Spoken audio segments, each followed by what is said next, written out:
एक सांस में आपको बोलना है, चाहे आप जिस तरह बोलिए, बिना रुके बोलना है, बिना हेजिटेशन के साथ बोलना है। जैसे हम लोग को याद कैसे था, तो hydrogen, helium, lithium, beryllium, boron, carbon, nitrogen, oxygen, fluorine, neon, sodium, एंगा आप लोग को याद नहीं करना है।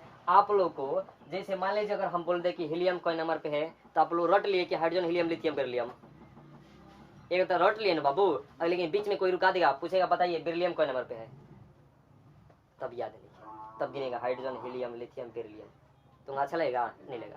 तो आप लोग को अगर मान लीजिए परमाणु संख्या, जैसे में हम बाबू लिखते हैं यहाँ पे क्रम संख्या, कौन संख्या, और यहाँ पे है बाबू आपका नाम कौन है, और ये वहां पे है संकेत। तो जैसे यहाँ पे है आपका कौन बाबू एक नंबर, और एक नंबर पे पाए कौन जाता है, तो एक नंबर पे पाया जाता है हाइड्रोजन, सही माइल। और दो नंबर कौन पाया जाता बाबू, सॉरी हाइड्रोजन के संकेत कौन बोला, तो एच, कोई दिक्कत। ये जो दो नंबर है, दो नंबर पाया जाता है हीलियम, कौन पाया जाता है बाबू, हीलियम, और हीलियम का संकेत कौन होता है, छोटा वाला बुक दे दो। तीन नंबर पाया जाता है लिथियम, कौन पाया जाता है, लिथियम, संकेत एल। अब बाबू ये हाइड्रोजन, हीलियम, लिथियम है, तो आखिर क्यों हाइड्रोजन के पहले का नंबर पर रखा जाता है, हीलियम को क्यों नहीं रखा जाता है? चैप्टर जब विस्तार से बताएंगे तो बताएंगे। तो आपको 30 तत्वों के नाम मुजवानी याद करना है, और यहाँ पे देखिए, यहाँ पर जो आपको तत्व दिखाया जा रहा है, समझे, ये जो आपको डायग्राम दिख रहा है ना, ये जो डायग्राम दिख रहा है, इसको बोलते हैं आवर्त सारणी। कौन सारणी, आवर्त सारणी। तो आवर्त सारणी में तीन चीज तो देखते कॉमन चीज, एक डायग्राम हैंगा बना गई बटे, डायग्राम इसका बाबू ऐसे बनाया गया, थोड़ा हम दिखा दें आपको, इसकी बुक को लेना पड़ेगा, ना तो बाबू समझ में विस्तार से बनाइए, ना तो आप चार्ट पेपर खरीद के बनाइए, है ना, तो किताब ले लीजिए। तो आपका डायग्राम ऐसे है,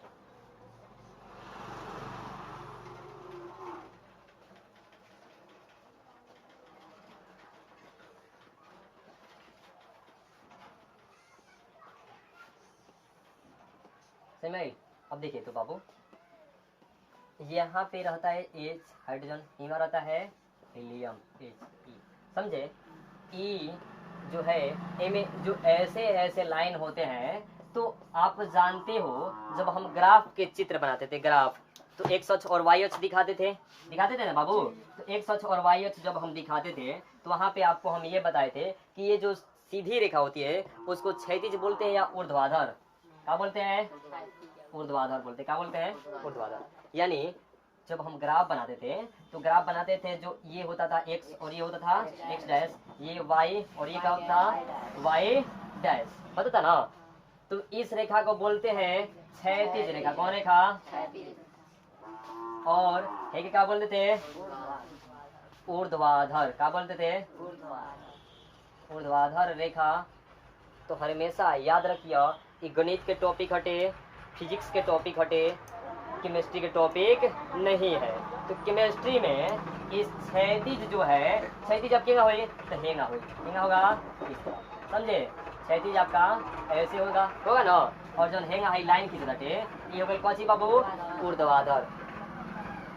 तो ये है बाबू आपका आवर्त सारणी, कौन सारणी, आवर्त सारणी। तो आवर्त सारणी में दिखाई कुछ कि जो हेंगा सीधा सीधा बनू, सीधा सीधा जो इस तरह आप सीधा खींच रहे हैं, इसको बोलते हैं वर्ग, कथी बोलते हैं, वर्ग।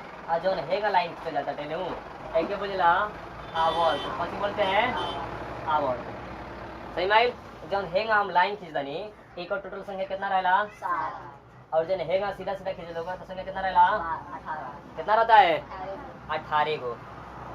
हेगा जो वर्ग खींचल जाता है ऊर्ध्वाधर रेखा कई गो रहेला, और आवर्त कई गो रहता है, 7 गो। कोई दिक्कत, जो है सबसे किनारे रहे ना, सबसे किनारे मतलब 18वां होगा ना।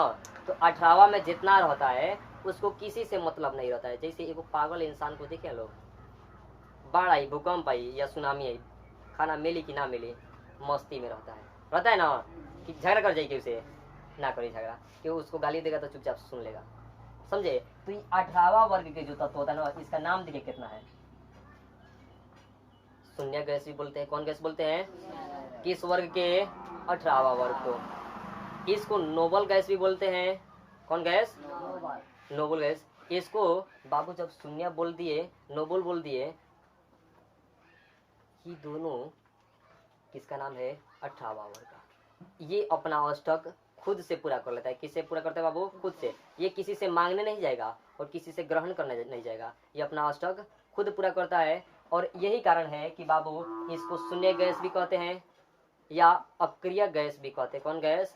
अक्रिय गैस या निष्क्रिय गैस। कई गो नाम मिल गए? 4 गो। शून्य, नोबल, अक्रिय या निष्क्रिय। किस वर्ग को बोलते हैं? 18वां वर्ग को। अब बाबू एक 4 गो स्टेप में बटा जाता है। कई गो स्टेप में? 4 गो। आपको दिखा दे रहे हैं 4 गो स्टेप को, थोड़ा ध्यान से देख लीजिएगा।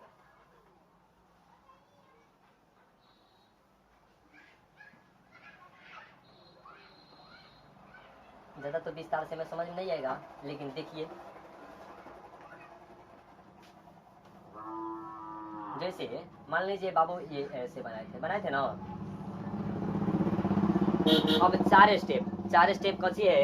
एक का नाम हटे, एगो एस, दूसर का पी, तीसर का डी और चौथा एफ। तो एक का बोला S P D F. S में 2 गो, कई गो? पी में 6 गो, कई गो?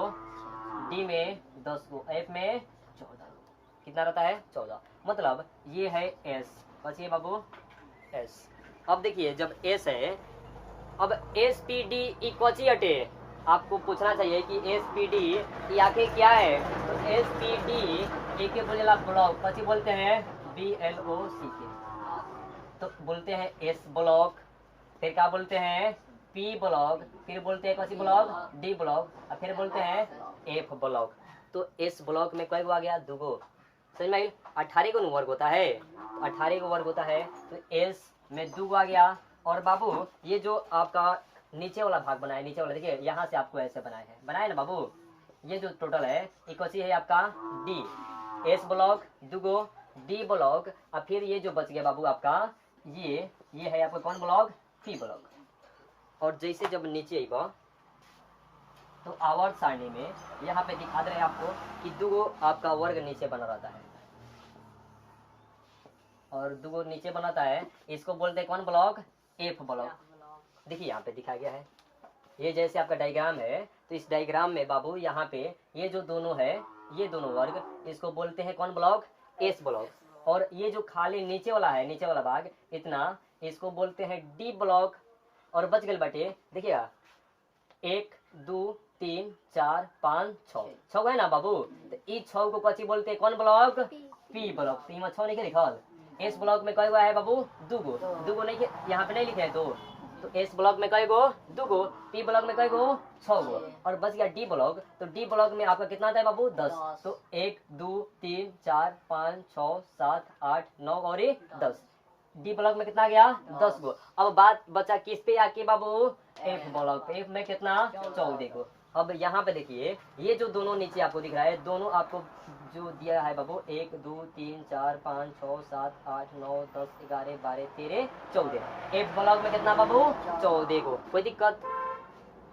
तो सोमवार के दिन आपको स्केल, रबड़ और एक सादा पेपर बड़ा सा लेकर आना है। जैसे फोटोकॉपी वाला पेपर ना होता है, उसको लेकर आना है बाबू। उस पे हम क्या बनाएंगे? आवर्त सारणी।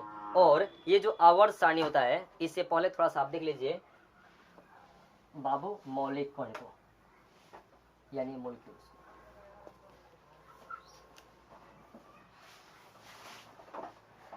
समझ में आया कि नहीं? समझ में आई? लेकिन वो बहुत डर लगता है। देखिए बाबू मौलिक कण, मतलब परमाणु को कुछ कणों में बांट देते हैं। परमाणु को कुछ कण में बांटते हैं, जिसमें एक आता है बाबू प्रोटॉन, एक आता है न्यूट्रॉन और एक आता है इलेक्ट्रॉन। यानी प्रोटॉन और न्यूट्रॉन और कौन सी है बाबू? इलेक्ट्रॉन। थोड़ा ध्यान से सुनिएगा। प्रोटॉन को संकेत में क्या लिखा जाला? पी। न्यूट्रॉन को संकेत में क्या लिखते हैं? एन। और इलेक्ट्रॉन को संकेत में क्या लिखते हैं? आपको 9th क्लास या 10th क्लास में जब जाते हैं तो वहाँ पे आपसे एक सवाल पूछता है एग्जाम में, या तो तिमाही में पूछिए या छमाही में पूछिए या तो वार्षिक में पूछिए। आपको सवाल पूछेगा तो पूछेगा कि परमाणु उदासीन क्यों होते हैं, तभी जवाब मिलेगा। परमाणु को कई भाग में बांट दिए? 3 भाग में। कई भाग में? 3 भाग में। समझे? अब ये हम तो दावा के साथ नहीं कर सकते कि 3 भाग में होता है, बट इसको कई भाग बांट रहे हैं अभी? 3 भाग में। एक प्रोटॉन, दूसरा, तीसरा इलेक्ट्रॉन। प्रोटॉन जो होता है ना, प्रोटॉन और न्यूट्रॉन और इलेक्ट्रॉन। प्रोटॉन कसी पे रहता है? न्यूट्रॉन पे कसी होता है? शून्य। का होता है? शून्य, मतलब 0। और इलेक्ट्रॉन पे का होला? अब देखिए, कोई भी जब आप तत्व लिखिएगा ना, कोई भी तत्व, मान लीजिए यहाँ पे हम कोई तत्व लिखते हैं, जैसे मान लीजिए परमाणु की ये नाभिक होता है। समझे? ये क्या है बाबू? परमाणु के कोई नाभिक है, तो नाभिक तो गोला रहता है। समझे? परमाणु के का है? कक्षा है। तो प्रोटॉन पे चार्ज कौन सी का है? और इलेक्ट्रॉन पे माइनस का। तो कहीं पे +5 और कहीं पे -5, दोनों मिले तो कितना बने होगा? तो आपसे जो सवाल पूछ जाएगा कि परमाणु उदासीन क्यों होते हैं, तो आप ये बोल सकते हैं कि कोई भी तत्व में उपस्थित, कोई भी तत्व या कोई भी पदार्थ में उपस्थित पसी बाबू प्रोटॉन और इलेक्ट्रॉन, प्रोटॉन के मान 1.6 गुना 10 की पावर -19 कूलम होता है, लेकिन इक्वसी में रहेला प्लस में। इसका भी मान माइनस में होता है, 1.6 गुना 10 के पावर -19 कूलम होता है। कोई दिक्कत? तो आंसर क्या देंगे? कोई भी पदार्थ या तत्व में उपस्थित प्रोटॉन की संख्या इलेक्ट्रॉन की संख्या क्या होता है? बराबर होता है, लेकिन दोनों एक दूसरे के विपरीत आवेश वाले होते हैं, जिसके कारण दोनों का होता है? अनावेशित, मतलब शून्य हो जाता है, और परमाणु का हो जाता है? उदासीन हो जाता है। कोई दिक्कत होगा? तो प्रोटॉन के चार्ज प्लस होता है, इलेक्ट्रॉन का चार्ज होता है माइनस, और ये जो न्यूट्रॉन होता है इसका चार्ज कैसे होता है? 0। अब देखिए, कोई भी पदार्थ होता है तो उसको कुछ इलेक्ट्रॉनिक बिंदु के द्वारा दर्शाते हैं। जैसे मान लीजिए आप सरकारी स्कूल में बच्चों को देखते हैं कि उंगली पे प्लेट नचाता है ना, किताब नचाता है लो, तो उन लोगों को मालूम होता है कि ये किताब के ओरिजिन पॉइंट यहाँ पे है, और इस किताब को यहाँ पे रखेंगे तो क्या होने लगेगा बाबू? नाचने लगेगा। ये तो मालूम होता है ना। तो उसी तरह पदार्थ के एगो स्पेस बिंदु होता है जहां से उसको बनाना हम क्या किए हैं? शुरू किए। जैसे ये मान लीजिए वृत्त है, तो वृत्त को अगर यहाँ से बनाएंगे तो गणित में इसको क्या बोलते हैं? केंद्र बोलते हैं ना, केंद्र। लेकिन विज्ञान में क्या बोलते हैं बाबू? शॉर्टकट में आप बोल सकते हैं कौन? नाभिक। क्या बोलते हैं? नाभिक। मतलब इस नाभिक पे जब आप रखिएगा कोई भी चीज को, तो वहां से क्या हो जाएगा? स्पेस ले लेगा, मतलब सीधे सीधे क्या हो जाएगा बाबू? वहां पे खड़ा हो जाएगा ना। तो यहाँ पे देखिएगा, ये पदार्थ के क्या है बाबू? नाभिक है। कौन सी है? नाभिक है, या तत्व के नाभिक है, या ये जो नाभिक है, ये नाभिक के अंदर कौन सी चिन्ह दिखा रहा है आपको? प्लस। कौन सी चिन्ह दिखा जाता है? प्लस के। क्यों? क्योंकि नाभिक के अंदर क्या रहता है? प्रोटॉन और कौन सी रहता है बाबू? न्यूट्रॉन। प्रोटॉन और कौन सी रही? न्यूट्रॉन। प्रोटॉन पे कौन सी चार्ज रहता है? प्लस का, और न्यूट्रॉन पे 0। तो शून्य का, दोनों मिलके कौन सी हो जाएगा? केवल प्लस न बचेगा। तो नाभिक को हम किस चीज के जरिए दर्शाते हैं? प्लस का। जब नाभिक में प्रोटॉन और न्यूट्रॉन दोनों उपस्थित है, बस कौन गया? इलेक्ट्रॉन। अब इलेक्ट्रॉन कहाँ रहेगा? इलेक्ट्रॉन ही बाहर में क्या करता है बाबू? चक्कर काटता है। बाहर में कौन सी काटते रहता है? चक्कर काटता है। और बताए थे ये जो बाहर कौन सी काटते रहता है बाबू?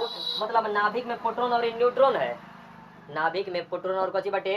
न्यूट्रॉन। बच गया इलेक्ट्रॉन, तो चारों तरफ क्या रहता है बाबू? चक्कर काटता है। समझे? इलेक्ट्रॉन पे चार्ज कितना रहता है? माइनस का, और इस पे कौन सी रहता है बाबू? प्लस का। कोई दिक्कत होगा? यानी कोई भी तत्व के नाभिक में उपस्थित कौन क्या होता है बाबू? प्रोटॉन और न्यूट्रॉन, और इसके चारों तरफ चक्कर कौन काटता है? इलेक्ट्रॉन। कोई दिक्कत है? और सोमवार दिन एक